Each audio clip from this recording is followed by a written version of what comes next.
या social media बाज हैं। आप इनको देखिए, सिर्फ ये सोशल मीडिया पे ही सारा दान पुण्य करते हैं, सोशल मीडिया पे ये भूखों को खाना खिला रहे हैं। वहाँ की पुलिस ने एक सर्कुलेशन जारी करा है कि अगर बुलंदशहर वालों ने जितने भी मजदूर हैं उनको रोककर खाना खिलाया तो हम उन पर कोरोना वायरस फैलाने के इल्जाम में उनको पकड़ लेंगे। आज तक के कोई रिपोर्टर थे, उन्होंने एक न्यूज लगाई कि एक बच्ची इसी चलने में मर गई। तो अगले दिन क्या हुआ, उनको आज तक से हटा दिया गया।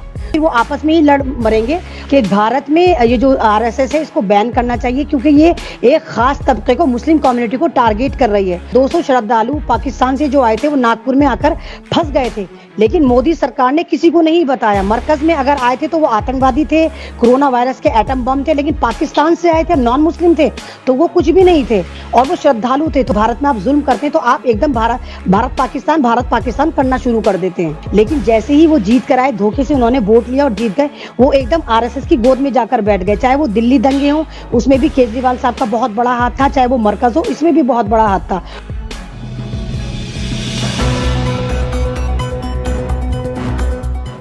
अस्सलाम नाज़रीन, तलपन न्यूज से मैं हूं आप लोगों के साथ नदीम अकरम। मोदी सरकार ने मजदूरों को लेकर के बड़ा ऐलान कर दिया है। वित्त मंत्रालय ने 20 लाख करोड़ कैसे मजदूरों को दिए जाएंगे इसका भी ऐलान किया गया है। पर जैसे 15 लाख का जुमला देखा गया, वैसे ही 20 लाख करोड़ का जुमला देखा जा रहा है। इन तमाम मुद्दों और पहलुओं पर बात करने के लिए मेरे साथ सोशल एक्टिविस्ट एमन रिजवी साहिबा मौजूद हैं। मैं उनसे साफ तौर पर सबसे पहले ये जानना चाहूंगा एमन के कल से सोशल मीडिया पर स्मृति ईरानी, अंजना ओम कश्यप, रूबिका लियाकत की कुछ बातें वायरल हो रही हैं, जिसमें वो ये दावा कर रही है स्मृति ईरानी कि वो 980 करोड़ परिवार के पास जो है अपने अनाज भेज रही हैं, उन लोगों की मदद मोदी सरकार कर रही है। किस तरीके से देखती हैं उनके दावों को? अगर हम इंक्लूड 2 से करके देखते हैं तो 420 के आसपास करोड़ भारत देश की आबादी आती है उनके हिसाब से। तो किस तरीके से देखती हैं इन चीजों को आप? नदीम भाई, मैं तो इसी तरह से देखती हूँ कि जैसे हमारे पीएम साहब चाय वाले जुमलाबाज हैं, तो इनके सारे नेता, सारे पॉलिटिकल लीडर जो हैं वो ट्यूटरबाज हैं या सोशल मीडिया बाज हैं। आप इनको देखिए, सिर्फ ये सोशल मीडिया पे ही सारा दान पुण्य करते हैं, सोशल मीडिया पे ये भूखों को खाना खिला रहे हैं। जैसे आपने देखा, वो हमारे पीयूष गोयल साहब रेल मंत्री हैं और बीजेपी के कद्दावर मंत्रियों में से हैं और बहुत रेपुटेटेड माने जाते हैं। उन्होंने क्या बोला है कि भारत में कोई भी भूख से नहीं मर रहा है, एक भी भूख से नहीं मरा है। उल्टा हम लोग जो हैं, यानी भारत वाले जो हैं, ये भारत की गवर्नमेंट जो है वो 120 कंट्रियों में दवाएं और दूसरी मेडिकल फैसिलिटी प्रोवाइड कर रही है। भारत में तो कुछ हो नहीं रहा है, सिर्फ ट्विटर पे चल रहा है। और उससे भी बड़े दूसरे इनके कोई कलेक्टर हैं, वो तो ये बोल रहे हैं कि आज तक सड़क पे कोई दलित या मजदूर या गरीब चल ही नहीं रहा है, सब अपने अपने घरों में आराम से बैठे हुए गवर्नमेंट का फ्री का खाना तोड़ रहे हैं। तो इनकी तो बात पे आप यकीन करा मत कीजिए, क्योंकि ये सिर्फ ट्विटरबाज हुकूमत है। मंत्री ट्विटर पे आकर झूठ बोलते हैं और हमारे मोदी जी जो हैं वो हमारे सामने आके प्रवचन करते हैं, उसमें झूठ बोलते हैं। आप खुद जानते हैं क्या हकीकत है। आप सोशल मीडिया पे उठाकर देखिए, आप स्ट्रीम मीडिया पे मत देखिए। अगर आपको कुछ भी देखना है, यूट्यूब पर जाकर देखिए। 1 लाख से ज्यादा वीडियो है जिसमें मजदूर सड़कों पर मर रहा है, कोई सूटकेस में माँ घसीट के ले जा रही है, कोई प्रेग्नेंट औरत को उसका हस्बैंड घसीट के लेके जा रहा है, कोई बुढ़ा ही बुढ़े को घसीट के लेके जा रहा है। मतलब इतना बुरा हाल है। मैं हजारों नहीं बोल रही, अब भी करोड़ों मजदूर जो सड़कों पर फंसा हुआ है, सड़कों पर चल रहा है। और उससे भी ज्यादा हद ये हो जाती है, बुलंदशहर का आपने नाम सुना होगा, यूपी में है। वहां की पुलिस ने एक सर्कुलेशन जारी करा है कि अगर बुलंदशहर वालों ने जितने भी मजदूर हैं उनको रोककर खाना खिलाया तो हम उन पर कोरोना वायरस फैलाने के इल्जाम में उनको पकड़ लेंगे। इससे ज्यादा और मतलब क्या कहें कि इस जलालत की हद नहीं हो सकती कि दूसरे लोगों को भी मना करा जा रहा है कि आप मजदूरों को सड़क पे मरने दीजिए, उन्हें खाना मत खिलाइए। इस बीच एमन, हम ये भी देख रहे हैं जो मजदूर लोग सड़कों पर चल रहे हैं, हादसे की खबरें लगातार आ रही है। सरकार जो है, राज्य सरकारें कोई ठोस कदम उठाना नहीं चाहती। आज भी यूपी के औरैया में 24 से ज्यादा मजदूरों की जान चली गई, औरंगाबाद में 16 मजदूरों की जान चली गई। हर दिन जो है जगह बदल रही है, तस्वीर वही की वही है। ऐसे में मजदूर जाए तो जाए कहां? क्या ठोस कदम सरकार अगर उठाए जिससे मजदूरों को फायदा मिल सके? सर वही है, बस कोई भी गवर्नमेंट ही ठोस कदम उठाती है, ना तो आप उठा सकते हैं, मैं और आप ज्यादा से ज्यादा 2 लोगों को, 4 लोगों को, हार्डली 10 लोगों को रेगुलर खाना खिला सकते हैं। ये तो हमारी हुकूमत की जिम्मेदारी होती है, और वो अपनी जेब से नहीं खिलाती, वो हमारे से हर बात पे टैक्स लेती है, हर बात पे मदद लेती है। और जैसे ही उसने वर्ल्ड बैंक से उधार लिया है, बिलियन ट्रिलियन में उधार लिया है इस कोरोना की आड़ में, तो क्या फर्ज बनता था कि वो हमारे पे खर्च करें। ये पीएम केयर फंड का जो घोटाला करा है मोदी जी ने, जिसमें लाखों अरबों डाला गया और चवन्नी भी खर्च नहीं करी गई, तो ये इन लोगों को खर्च करना चाहिए था, जो इन्होंने नहीं खर्च करा। हम दिल्ली में रहते हैं, सेंटर ही की बात कर लीजिए, ये जो केजरीवाल साहब है, इन्होंने भी क्या करा है, अगर लाइन 1000 की लगी हुई है तो खाना ही 200 लोगों को दे रहे हैं, और लगातार 60 दिन से लोग खिचड़ी खा रहे हैं। आप खुद ही सोचिए, खिचड़ी भी उनके लिए एक जुल्म हो गई, एक सजा हो गई। 60 दिन तक कोई खिचड़ी या दाल चावल नहीं खा सकता, कोई अल्टरनेट है ही नहीं उसमें भी। तो ये सारा गवर्नमेंट का फेलियर है, गवर्नमेंट की नाकामी है, जिसको छुपाने के लिए स्ट्रीम मीडिया आ जाता है और अपना जहर फैला के चला जाता है कि सबसे चंगा सी कुछ दंगा सी नहीं है। लेकिन आप देखिए, कुछ भी चंगा सी नहीं है। और मजदूरों की आप कह रहे हैं, 2-4 मजदूरों की खबर तो आप जैसे यूट्यूबर को पहुंच जाती है, पता नहीं कितने हजार मजदूर मर रहे होंगे जहां तक आपका मीडिया नहीं पहुंच रहा होगा या यूट्यूबर नहीं पहुंच रहा होगा। स्ट्रीम मीडिया तो पहुंचकर भी नहीं पहुंचता। जैसे आपने देखा, आज तक के कोई रिपोर्टर थे, उन्होंने एक न्यूज लगाई कि एक बच्ची इसी चलने में मर गई, तो अगले दिन क्या हुआ, उनको आज तक से हटा दिया गया। तो स्ट्रीम मीडिया में अगर आप हक की बात करेंगे तो आपको जॉब से हाथ धोना पड़ेगा। और यूट्यूबर का भी यही हाल है, अगर आप कोई भी यूट्यूबर अच्छी खबर लगाएगा तो आरएसएस एजेंडा, पूरा आरएसएस का जो आईटी सेल है उसके पीछे लग जाएगा, और उसकी बहुत सारी मिसालें, फिर वो आपस में ही लड़ मरेंगे और यूट्यूबरों में लड़ाई करवा देंगे।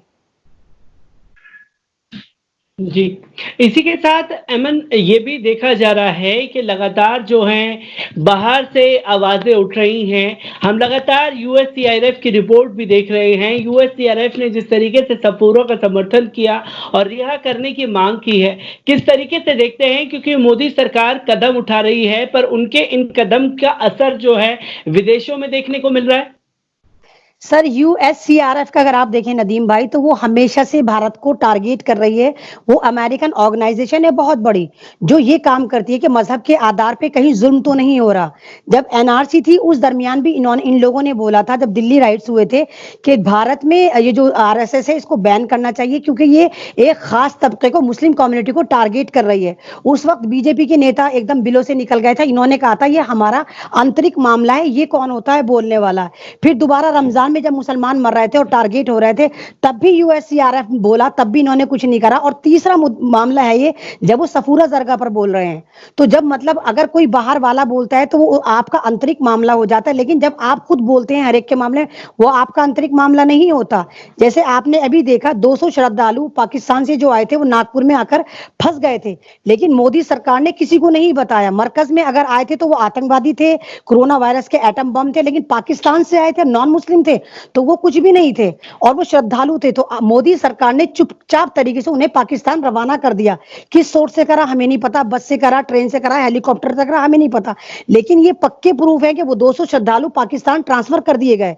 मैं आपसे ये वाली बात कह रही हूँ, चलिए अगर वो पाकिस्तानी थे, आप ही के बगौल, इनके मीडिया के बगौल और मोदी जी के बगौल और इनके हर नेता के बगौल पाकिस्तान में हिंदुओं के साथ इतना जुल्म होता है कि वो जबरदस्ती मुसलमान करते हैं, तो ये तो भारत सरकार के पास गोल्डन चांस था कि अगर वो 200 लोग यहाँ पर आए थे, आप उनको हिंदुस्तान की नेशनलिटी दे देते और अंबानी ग्रुप में उनको जॉब दिलवा देते।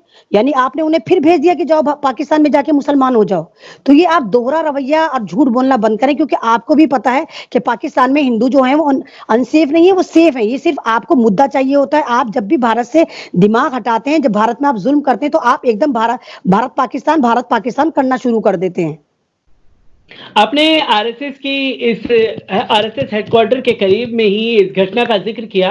196 पाकिस्तानियों को, जो हिंदू थे, जो श्रद्धालु थे, आए हुए थे यहाँ पर, उन्हें भेज दिया गुपचुप तरीके से।